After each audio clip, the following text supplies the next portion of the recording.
Hey, Vic, before I get the Melvin Gordon situation on the practice report today, who will be listed as limited? Fant and Purcell. And then Locke will be listed as full? Yeah. Okay.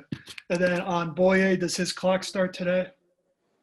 Yeah, he could partake in practice today. He's eligible to come off. We'll see how it goes. Okay.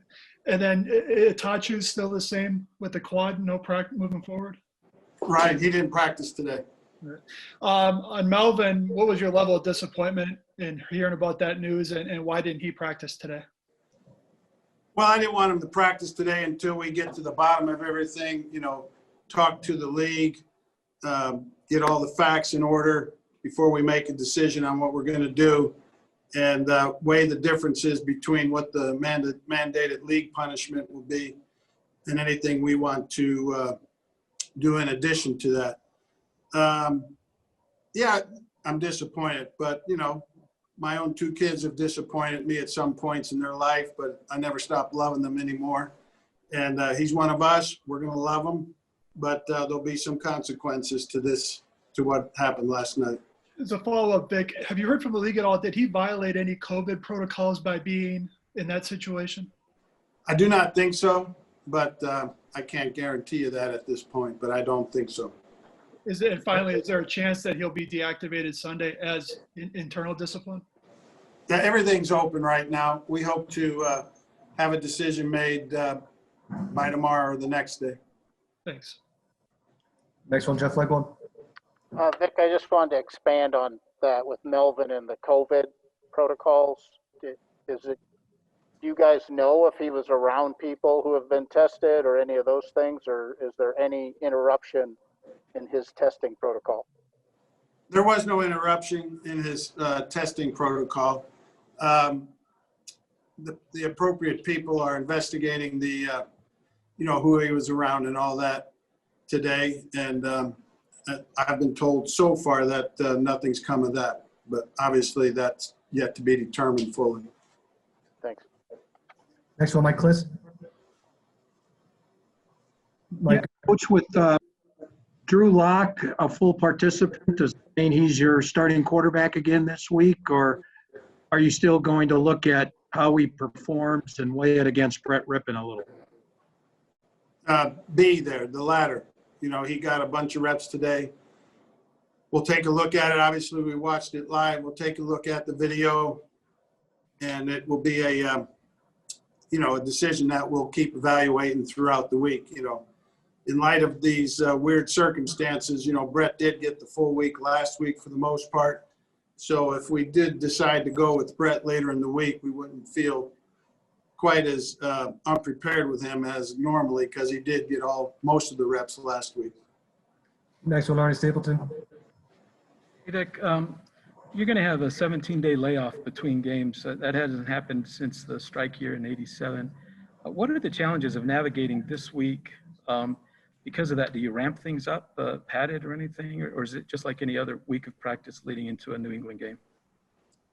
Well, it's different in that we did prepare last week. As you know, we had a normal Wednesday and normal Thursday, and then we had kind of a normal Friday on Saturday after the first movement of the game.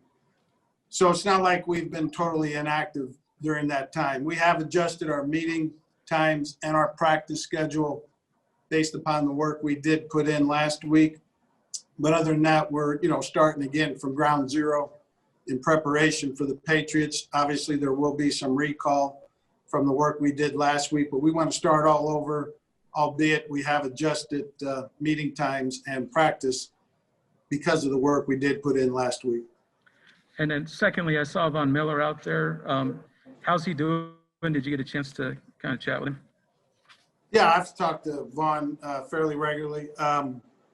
He's doing good. I mean, he's right where he should be in his recovery. It's way too early to think whether he could play or not later on in the season.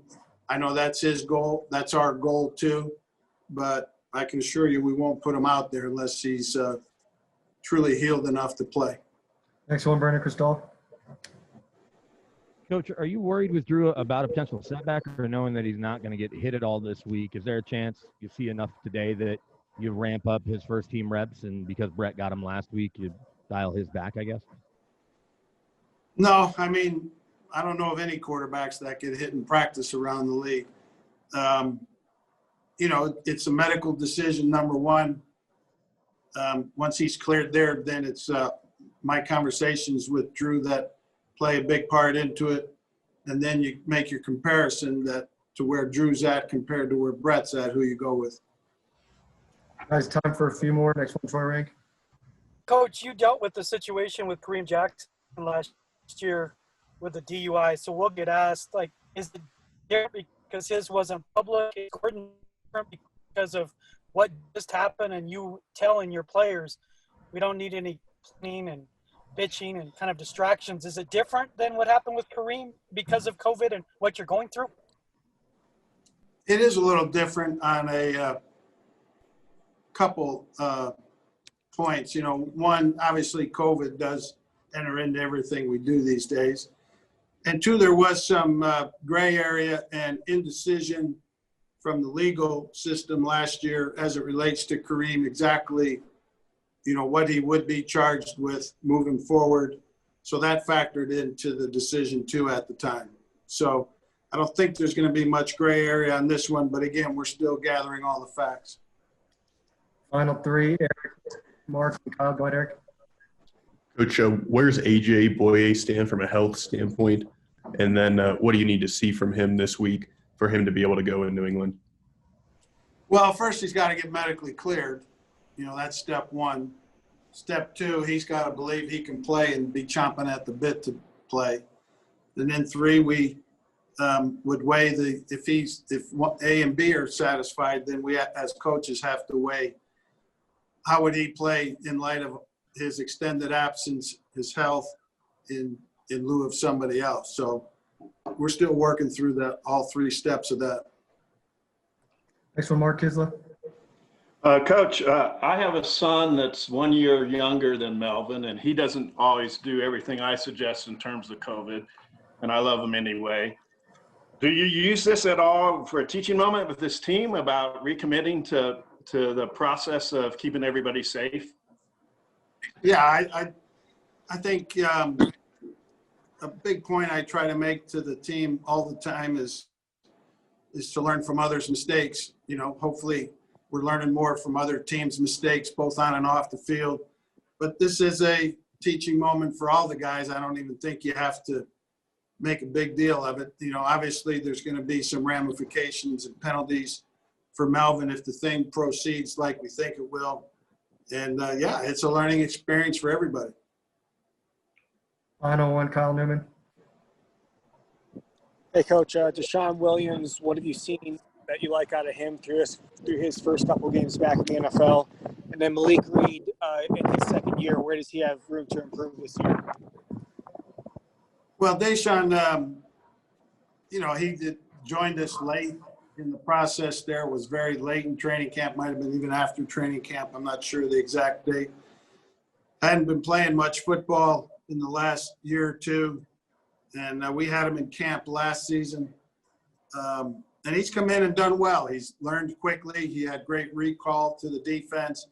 He's a tough guy. He plays hard and tough. He's going to give you everything he's got. And we pretty much have gotten out of him everything that we have hoped for.